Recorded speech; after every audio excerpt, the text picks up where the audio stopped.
Clark Gable's breath problem. On screen, Clark Gable was the ultimate romantic lead, dashing, confident, and irresistible. As Rhett Butler in Gone with the Wind, he swept Vivien Leigh into one of the most famous kisses in film history. But behind the scenes, his leading ladies whispered about a far less glamorous reality: Gable's chronic bad breath. The rumor first spread on the set of Gone with the Wind. Leigh reportedly confided to friends that filming close, intimate scenes with him was far from pleasant. Audiences couldn't believe it. How could Hollywood's king of romance, the man whose smile lit up the silver screen, have such a flaw? Many assumed it was just gossip, meant to tarnish his image. But the truth was more complicated. In his early years, Gable suffered severe dental problems, losing many of his teeth before his career took off. He wore dentures for most of his adult life, and at times they caused lingering halitosis. Those closest to him, including his wife Carole Lombard, knew of the issue and even joked about it in private. The studios, of course, kept silent, carefully protecting the illusion of perfection. Despite this imperfection, Gable's magnetism never dimmed. His charisma, his voice, and his undeniable screen presence eclipsed any whispers that surrounded him. Even the greatest Hollywood idols carried hidden flaws. Fatty Arbuckle's scandal blacklist. In the silent era, Roscoe "Fatty" Arbuckle was Hollywood royalty. With his gentle charm and remarkable comedic timing, he was one of the highest-paid actors of the 1920s. But in 1921, a single scandal ended his career overnight. At a party in San Francisco's Street Francis Hotel, actress Virginia Rappe became seriously ill and later died. Arbuckle was accused of harming her, and the press devoured the story. Sensational headlines branded him guilty before the courts even convened. He faced 3 trials, enduring public humiliation while his films were banned from theaters. Finally, a jury acquitted him completely, even issuing a statement of apology. Acquittal is not enough for Roscoe Arbuckle. We feel a great injustice has been done. Yet the damage could not be undone. Though legally innocent, Arbuckle carried the weight of rumor and scandal for the rest of his life. The studios, fearing public backlash, refused to hire him. The rumor that he had been quietly blacklisted despite the courts clearing his name was painfully true. Arbuckle attempted a comeback under the pseudonym William Goodrich, directing short films, but his once glorious career as a star was lost forever. Reflective beat. Roscoe Arbuckle's story revealed how, in Hollywood, perception could outweigh truth. Marlene Dietrich's legs insured. She was the ultimate symbol of glamour, a woman whose very presence defined allure in the 1930s and 40s. Marlene Dietrich's voice, style, and magnetic screen presence made her unforgettable. Yet Hollywood whispered a peculiar rumor, that her legs were insured for an astronomical sum. Audiences scoffed. Surely it was just a publicity stunt, another studio-manufactured tale to add mystique to a star. But the rumor was true. Lloyd's of London, famous for insuring everything from athletes' arms to opera singers' voices, issued a policy on Dietrich's legs. The figure was staggering for the time, turning her limbs into the most valuable in Hollywood. It wasn't merely vanity. Dietrich's image was built on her elegance, from daring gowns to her confident stride. The studio recognized that her legs weren't just part of her beauty. They were central to her brand. Protecting them was protecting an investment. Publicity photos even highlighted them, ensuring the legend of her million-dollar legs spread worldwide. Dietrich herself often played into the rumor with sly humor, once quipping that her legs weren't worth $1 million without the rest of her attached. Her wit kept the story light, but the insurance policy was very real. Marlene Dietrich's insured legs revealed the strange lengths Hollywood would go to protect an illusion. Errol Flynn's espionage rumors. On screen, Errol Flynn was the swashbuckler of dreams Robin Hood himself, leaping through forests with charm and daring. But during the 1940s, a troubling rumor swirled. Was Hollywood's favorite adventurer secretly a Nazi sympathizer, even a spy? The whispers began during World War II, when Flynn's womanizing and hard-living ways made him an easy target for gossip. Tabloids accused him of everything from reckless affairs to treasonous loyalties. Most dismissed it as smear campaigns, particularly after his sensational trial for misconduct in 1943. But decades later, the declassified FBI files revealed the truth was far more complicated. The Bureau had in fact investigated Flynn. They monitored his travels, his friendships, and his outspoken political views. Some reports even alleged connections to Nazi agents in pre-war Europe. Yet, despite years of surveillance, no charges were ever filed, and nothing concrete was proven. To the public, he remained the daring hero, though behind closed doors his reputation carried shadows. Flynn himself laughed off the accusations, dismissing them as inventions of jealous rivals. "I've always been a devil in their eyes," he once joked. "Why not make me the devil incarnate?" The rumors of espionage were never fully resolved, but the FBI's files confirmed that the suspicions had been real. Howard Hughes's obsessions. Howard Hughes was one of Hollywood's most powerful figures, a producer, aviator, and eccentric billionaire whose name symbolized both genius and excess. Yet behind the legend, rumors grew of strange habits, storing tissues in boxes, avoiding human contact, and scrubbing endlessly to escape germs. At first, these stories sounded too outlandish to be true. But as time passed, the whispers proved accurate. By the 1950s, Hughes's eccentricities had spiraled into full-blown compulsions. He became terrified of contamination, insisting on handling objects with tissues and demanding elaborate cleaning rituals from those around him. Associates recalled that he sometimes locked himself in dark rooms for days, emerging gaunt and unshaven, obsessively jotting notes about cleanliness and safety. Though the public only glimpsed his glamorous side romances with stars like Katharine Hepburn and the spectacle of his aviation triumphs, insiders knew of his growing isolation.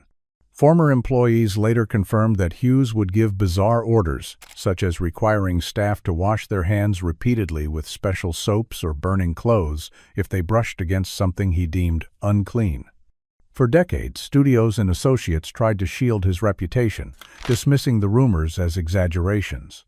Yet his reclusive final years, hidden away in hotel rooms with curtains drawn, revealed just how true those whispers had been. Hughes's life proved that power and wealth could not insulate anyone from private battles. Jane Mansfield's Satanist connection.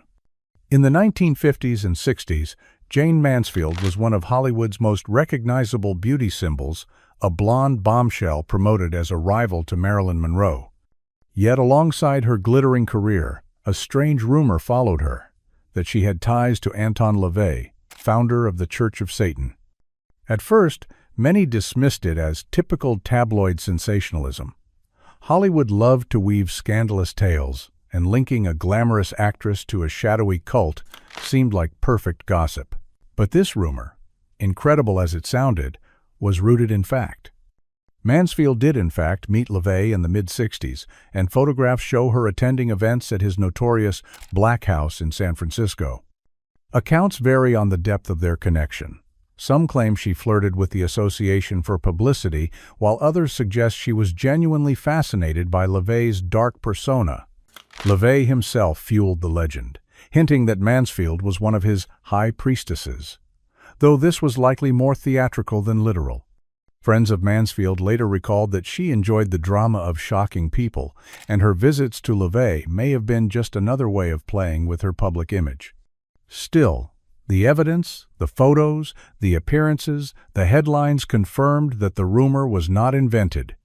Jane Mansfield's association with Anton LaVey showed how old Hollywood stars blurred the line between publicity and reality. For Mansfield, even the strangest rumor became part of her unforgettable mystique. Bela Lugosi's Dracula obsession. When audiences first saw Bela Lugosi in Dracula in 1931, they were mesmerized. His accent, his piercing eyes, and his hypnotic presence cemented him as the definitive Count Dracula. Yet a rumor spread that Lugosi's connection to the role went far beyond the screen, that he was buried in his Dracula cape. For years, fans debated whether the story was true. Was it simply a legend born out of his unforgettable performance? Or had the actor truly embraced the role until his final breath? The answer, astonishingly, is yes. When Lugosi died in 1956, his family honored his wishes by laying him to rest in the black cape he wore as Dracula. It wasn't a publicity stunt, nor a studio decision, but a reflection of how deeply Lugosi identified with the role. Though he longed to play varied characters, Hollywood typecast him, chaining his career to the Count. The cape, once a symbol of triumph, became both his crown and his curse. Friends later revealed that Lugosi found comfort in the role, even when it limited him. To audiences, he would forever be the Prince of Darkness, a figure of mystery and allure. The rumor that he was buried as Dracula captured imaginations, because it was true a final curtain call written in velvet and legend. Rock Hudson's secret arranged marriage. In the 1950s, Rock Hudson was the very picture of Hollywood masculinity. Tall, handsome, and charming, he became the era's most bankable romantic lead, starring in hits like Magnificent Obsession and Pillow Talk. To the public, he was every woman's dream, which is why a strange rumor emerged that his marriage had been arranged by the studio. Fans brushed it off as jealous gossip. Why would the most desirable man in Hollywood need such an arrangement? Yet the truth was stranger than fiction. In 1955, Hudson married Phyllis Gates, his agent's secretary. At the time, whispers about his private life were threatening to spill into the tabloids. The marriage, though brief, shielded him from scandal. Later, Gates insisted she married for love, while others suggested the union was orchestrated by Hudson's agent, Henry Wilson, to preserve his leading man image. Whether Hudson himself agreed willingly or felt pressured remains a subject of debate. But the rumor of a lavender marriage, a studio-arranged union designed to deflect questions, was indeed true. The marriage ended quietly after 3 years, and Hudson continued to reign as a heartthrob for decades. Yet the revelation added another layer to his story, reminding audiences that even the most glamorous romances could be carefully staged illusions. Dorothy Dandridge's pool incident. Dorothy Dandridge was a trailblazer. In the 1950s, she became the first African-American woman nominated for an Academy Award for Best Actress, earning acclaim for her role in Carmen Jones. She was elegance, talent, and history in the making. Yet a cruel rumor followed her that a hotel drained its swimming pool after she swam in it. It sounded too shocking to be real, but sadly, it was true. In the mid-1950s, Dandridge stayed at a luxury hotel in Las Vegas while performing in the city. Determined to enjoy the same amenities as her white colleagues, she dipped her toes into the pool. Management panicked. Within hours, workers reportedly drained all the water, claiming it was contaminated. The incident became one of the most glaring examples of the racism Dandridge endured, even at the height of her fame. While she was celebrated on stage, segregation still dictated her offstage reality. Friends recalled her fury and humiliation at the blatant insult, though she carried herself with dignity in public. For years, some dismissed the story as exaggerated, but eyewitness accounts and contemporaneous reports confirmed it. The rumor was not just true, it was a painful symbol of the prejudice she fought against every day. Dorothy Dandridge's pool incident revealed the cruel contradictions of her era. Charlie Chaplin's body theft. Charlie Chaplin was one of cinema's greatest pioneers, a man whose Little Tramp character made the world laugh and cry without a single word. When he died in 1977 in Switzerland, the world mourned, but soon after, a disturbing rumor spread that his body had been stolen from the grave. At first, people dismissed the tale as tabloid sensationalism. Who would dare disturb the resting place of such a beloved figure? Yet within months, the shocking truth emerged. Chaplin's coffin had indeed been dug up and taken by 2 men seeking ransom from his family. The thieves demanded hundreds of thousands of dollars, threatening to keep the body hidden unless Chaplin's widow Una paid. Instead of yielding, she turned to the police. After a massive investigation, the culprits, 2 Eastern European immigrants, were caught, and Chaplin's body was recovered intact. The bizarre episode captivated the world, transforming grief into outrage. Reporters flocked to Switzerland, and the once whispered rumor became headline news. Chaplin was later reburied under a concrete slab to ensure such a crime could never happen again.